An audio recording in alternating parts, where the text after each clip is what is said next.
नमस्कार दोस्तों, मेरा नाम है गौरव जुल्का और आज मैं फिर हाज़िर हूँ आप सबके सामने एक नया वीडियो लेकर। ये वीडियो भी हम डायबिटीज़ के ऊपर इसमें बातें करेंगे। आज की जो डिस्कशन है उसका विषय है इंसुलिन रेज़िस्टेंस। जैसे कि दोस्तों हमने बहुत सारी वीडियोज़ इन टॉपिक्स के ऊपर पहले भी बनाई हुई हैं। हमने बात करी हुई है कि भई जो डायबिटीज़ है उसका जो मेन रीज़न है वो इंसुलिन रेज़िस्टेंस होता है बॉडी के अंदर और हमने ये भी बात करी हुई है पिछली वीडियोज़ के अंदर कि जो इंसुलिन रेज़िस्टेंस है वो जब हम बहुत ही लॉन्ग टर्म तक अ, अपने कार्बोहाइड्रेट्स का इंटेक जो है या फिर जो शुगर्स का इंटेक जो है बॉडी में कंट्रोल नहीं करते, तो बॉडी में इंसुलिन रेज़िस्टेंस बन जाती है। तो आज हम थोड़ा-सा और डीप गहराई में जाके इसके ऊपर बात करेंगे कि भई ये इंसुलिन रेज़िस्टेंस होती क्या है? इसको हम कैसे पहचान सकते हैं और इसको अवॉइड कैसे किया जा सकता है? तो दोस्तों जो इंसुलिन रेज़िस्टेंस है, ये डायबिटिक पेशेंट्स में बहुत साल पहले से रहती है। हम ये कह सकते हैं कि जो डायबिटीज़ की स्टेज है वो बहुत एडवांस स्टेज होती है इंसुलिन रेजिस्टेंस की या दूसरे शब्दों में बोलें कि डायबिटिक होने से पहले कम से कम कई साल पहले पेशेंट 5 साल, 6 साल, 7 साल, कई बार 10 साल तक इंसुलिन रेजिस्टेंस का शिकार होता है।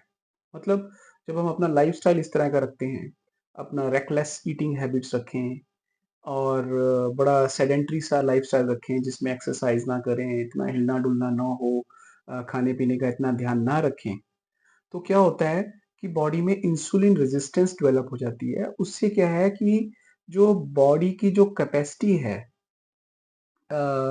शुगर को एब्ज़ॉर्ब करने की, वो कमज़ोर होने लगती है क्योंकि बॉडी में शुगर बहुत ज़्यादा होती है, हम उसको कंट्रोल नहीं करते, तो उससे क्या होता है कि जो हमारे इंडिविजुअल सेल्स होते हैं, वो जो शुगर को एब्ज़ॉर्ब करने की कैपेसिटी उनमें नहीं रहती क्योंकि वो कितना एक आप कंटेनर लेंगे अगर, एक बर्तन लेंगे, उसमें आप कितनी शुगर डाल सकते हैं, कोई लिमिट होती है।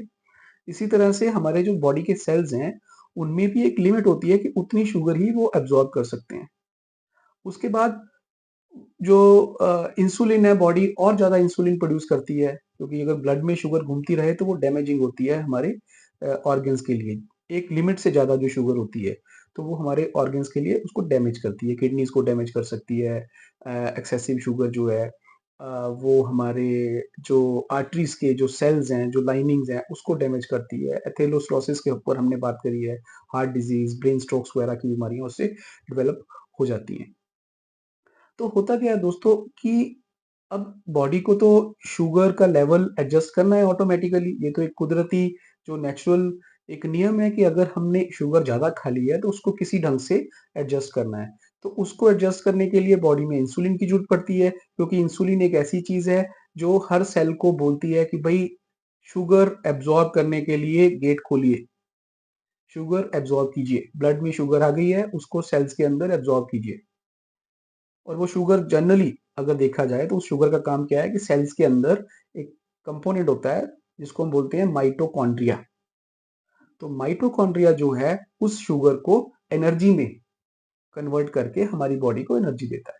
पर जब हम शुगर ज़रूरत से ज़्यादा खाते रहते हैं, कई सालों तक खाते रहते हैं, तो सेल्स की जो शुगर एब्ज़ॉर्ब करने की कैपेसिटी जो है वो कम हो जाती है। तो बॉडी को और ज़्यादा इंसुलिन पैनक्रियाज़ को प्रोड्यूस करनी पड़ती है हमारे। ताकि वो सेल्स को ज़बरदस्ती शुगर एब्ज़ॉर्ब करवाए। तो हमारी इंसुलिन बढ़ती है पहले। जैसे ही हमने अपना लाइफ़स्टाइल चेंज नहीं किया, तो डायबिटिक होने से काफ़ी टाइम पहले तक बंदे में, इंसान में इंसुलिन रेज़िस्टेंस पैदा हो चुकी होती है। तो डायबिटिक का टेस्ट अगर पॉज़िटिव नहीं भी आता है, इसका ये मतलब नहीं है कि आप डायबिटिक नहीं होने वाले। अगर आपका लाइफ़स्टाइल सही नहीं है, आप खाने-पीने के मामले में रेकलेस हैं, तो हो सकता है कि इंसुलिन रेजिस्टेंस आपकी बॉडी में ऑलरेडी हो। तो इसको हम पहचानते कैसे हैं इंसुलिन रेजिस्टेंस को? सबसे बड़ा इसका जो एक इंडिकेटर है वो है वेट गेन। हम कहते हैं ना कि ज़्यादा खाने से वेट गेन होता है। बेसिकली होता क्या है कि जो इंसुलिन है वो हमारे ब्रेन के अंदर एक हार्मोन होता है जिसको हम बोलते हैं लेप्टिन। तो लेप्टिन हार्मोन जब हम खाना खाते हैं तो धीरे-धीरे खाने से क्या होता है कि हमारे ब्रेन में एक लेप्टिन हार्मोन जनरेट होता है, जो ये इंडिकेट करता है कि भई पेट फुल हो गया, खाना बंद करो। तो जब इंसुलिन बॉडी में बहुत बड़ी होती है, क्योंकि अ, हमने अपने खाने पे कंट्रोल नहीं किया, ग्लूकोज़ बॉडी में बढ़ा हुआ है, उसको कंट्रोल करने के लिए इंसुलिन बढ़ रहा है।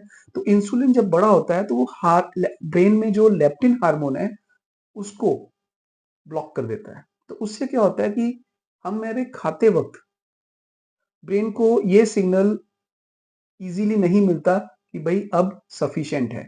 होता क्या है कि जब हमारा स्टमक फुल हो जाता है तो ऑटोमैटिकली कुदरती सिस्टम है बॉडी के अंदर, लेप्टिन हार्मोन जनरेट होता है जो ब्रेन को बताता है कि भई अब स्टमक फुल हो चुका है, अब खाना बंद कीजिए। पर अगर इंसुलिन रेजिस्टेंस बॉडी में है, तो लेप्टिन हार्मोन ब्रेन में उसका प्रोडक्शन ब्लॉक हो चुका होता है। उसके कारण क्या होता है कि हम ओवर ईटिंग करते हैं, हमें बार-बार भूख लगती है। तो इंसुलिन रेजिस्टेंस जब बॉडी में आती है, तो ये एक स्पाइरल की तरह ये काम करती है। आपने ज़्यादा शुगर खाई, इंसुलिन रेजिस्टेंस होनी स्टार्ट हुई। इंसुलिन रेजिस्टेंस स्टार्ट हुई तो आपने और ज़्यादा खाना शुरू कर दिया क्योंकि लेप्टिन ब्लॉक हो गया ब्रेन के अंदर, तो आपका वेट बढ़ता रहा। आपने फिर भी ध्यान नहीं दिया, तो इंसुलिन रेजिस्टेंस बढ़ते-बढ़ते डायबिटिक हो जाता है, क्योंकि फिर एक लिमिट में जाके बॉडी कितनी भी इंसुलिन प्रोड्यूस कर ले, वो ब्लड शुगर लेवल को डाउन नहीं कर पाता। तो फिर उसके लिए हमें दवाइयाँ यूज़ करनी पड़ती हैं, ब्लड के शुगर के लेवल को डाउन करने के लिए। तो दोस्तों ये एक बहुत ही इंटरेस्टिंग पाथवे है, जो इंसुलिन रेजिस्टेंस का पाथवे होता है। इसको समझेंगे अगर हम, तो हम अपनी डायबिटीज़ के ऊपर ज़्यादा काम कर सकते हैं, इसको कंट्रोल करने के लिए, अपने आप को हेल्दी रखने के लिए। तो वेट गेन जो है, डायबिटिक पेशेंट, किसी भी पेशेंट के टाइप 2 डायबिटिक होने से पहले 90% पेशेंट्स में वेट गेन कई साल पहले शुरू हो जाता है। 5 साल, 6 साल, 10 साल पहले तक वेट गेन स्टार्ट हो जाता है। इसका मतलब क्या है कि बॉडी में इंसुलिन रेजिस्टेंस स्टार्ट हो गई। और इंटरेस्टिंगली दोस्तों, जब हम मार्केट में या हॉस्पिटल्स में टेस्ट करवाने जाते हैं तो सब जगह ग्लूकोज के टेस्ट हैं, ब्लड शुगर के टेस्ट हैं। कहीं भी इंसुलिन का लेवल ब्लड में कहाँ है, उसका कोई अभी मेडिकल टेस्ट अवेलेबल नहीं है। होते हैं कुछ टेस्ट इंसुलिन की टेस्टिंग के लिए, बट डॉक्टर्स उसको रिकमेंड नहीं करते क्योंकि वो इतने एक्यूरेट टेस्ट नहीं होते। पर फिर भी अगर इनएक्यूरेट टेस्ट हैं तो हमें इंसुलिन का लेवल कभी-कभी चेक करवा लेना चाहिए, क्योंकि अगर इंसुलिन का लेवल ब्लड में बढ़ा हुआ है, तो वो एक प्रीकर्सर होता है डायबिटिक पेशेंट का। और इंसुलिन एक बॉडी के अंदर और भी डैमेज करता है। ग्लूकोज़ तो डैमेज करता ही करता है। हम कहते हैं कि जी बॉडी में जो ग्लूकोज़ है वो डैमेज करता है। जैसे हमने बात करी कि जी ये हमारे आर्टरीज़ में एंडोथेलियल सेल्स जो हैं उसको डैमेज करता है। उससे एथेरोस्क्लेरोसिस बन जाता है। नाड़ियाँ जो हैं ब्लॉक हो जाती हैं हार्ट की या ब्रेन की, किडनीज़ के ऊपर इम्पैक्ट पड़ता है, वो है। बट जो हम कहते हैं कि बॉडी में इन्फ्लेमेशन है, वो बेसिकली इंसुलिन रेजिस्टेंस जब बड़ी होती है, इंसुलिन बड़ी होती है ब्लड के अंदर, तो उसको हम इन्फ्लेमेशन ही बोलते हैं। वो ज़्यादा खतरनाक स्टेज होती है और उसको हमें कंट्रोल कर लेना चाहिए। जैसे ही हमारा वेट बढ़ रहा है, हमारे कंट्रोल के बाहर हो रहा है और हमें पता ही नहीं चलता कि हमें कितना खाना है, इसका मतलब ब्रेन में लेप्टिन जो है ब्लॉक हो रहा है इंसुलिन के कारण, तो हमें अलर्ट हो जाना चाहिए। बेसिकली इंसुलिन रेजिस्टेंस के कुछ और रीजंस होते हैं जो हम अभी बात करेंगे। इसमें है कि भई जैसे माइटोकॉन्ड्रियल डिसफंक्शन की बात करी हमने, इंसुलिन रेजिस्टेंस माइटोकॉन्ड्रियल डिसफंक्शन के कारण होता है, क्योंकि माइटोकॉन्ड्रिया सेल के अंदर हमारे हर सारी बॉडी में जो सेल्स हैं, उनके अंदर एक छोटा-सा कंपोनेंट होता है माइटोकॉन्ड्रिया। इस कंपोनेंट का क्या काम है? ये सेल्स के अंदर एनर्जी प्रोड्यूस करता है, एटीपी टाइप एनर्जी प्रोड्यूस करता है ग्लूकोज़ को। ये ग्लूकोज़ को पकड़ता है ब्लड से और उसकी एनर्जी बना के सेल को वापस दे देता है। पर हम ग्लूकोज़ उसको डालते रहते हैं सेल के अंदर, तो माइटोकॉन्ड्रिया भी बेचारा क्या करे, उसकी बस हो जाती है, तो वो उस ग्लूकोज़ को एनर्जी में प्रोड्यूस नहीं कर पाता, तो हम उसको बोलते हैं कि जी माइटोकॉन्ड्रियल डिसफंक्शन बॉडी में आ चुका है, जिससे वो पूरे ग्लूकोज़ को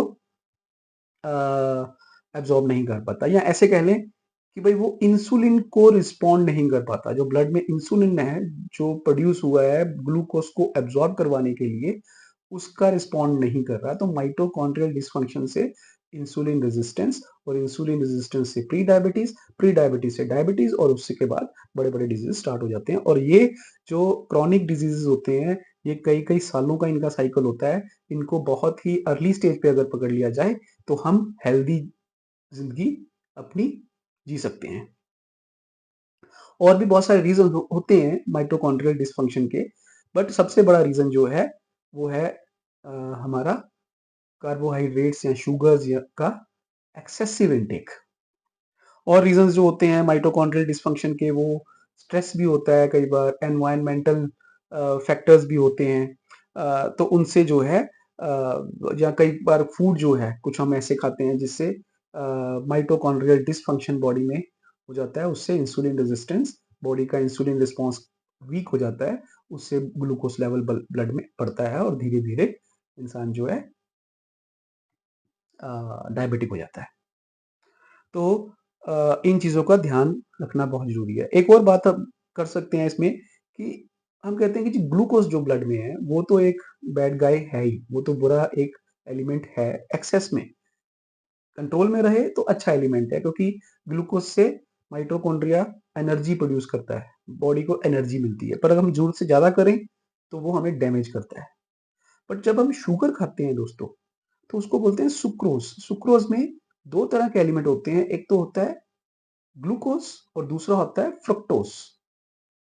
जो हम व्हाइट चीनी खाते हैं, जो आइसक्रीम में, चॉकलेट्स में, कैंडीज में, या घर में जो हम चाय पानी में जो चीनी डालते हैं, या मिठाइयों में जो होती है, उसमें दो तरह की शुगर्स होती हैं। एक होता है ग्लूकोज, दूसरा होता है फ्रक्टोज।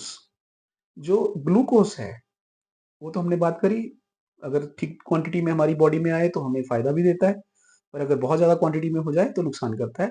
पर जो दूसरी चीज है फ्रक्टोज, दोस्तों वो कहीं भी मेटाबोलाइज होता ही नहीं। जो व्हाइट शुगर का जो दूसरा मॉलिक्यूल है, क्योंकि जो व्हाइट शुगर है इसको बोला जाता है सुक्रोज, इसमें दो मॉलिक्यूल होते हैं, एक मॉलिक्यूल ग्लूकोज का, एक मॉलिक्यूल फ्रक्टोज का। ग्लूकोज के मॉलिक्यूल की हमने बात कर ली, पर जो फ्रक्टोज मॉलिक्यूल होता है, ये ब्लड में, सेल्स में कहीं भी मेटाबोलाइज नहीं होता, ये सीधा हमारे लीवर के ऊपर जाके बैठ जाता है और उसको हैंडल करता है लीवर।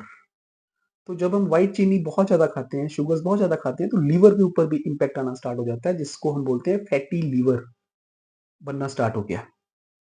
तो दोस्तों इन चीज़ों का ध्यान रखना बहुत ज़रूरी है। तो अ, हमारा जो अ, माइटोकॉन्ड्रियल डिसफंक्शन है, उसको क्या हम ठीक कर सकते हैं? हाँ, बिल्कुल ठीक कर सकते हैं। जैसे हमने बताया कि स्ट्रेस लेवल होता है, एनवायरमेंटल फैक्टर्स होते हैं, फूड होता है, जिससे माइटोकॉन्ड्रियल डिसफंक्शन होता है।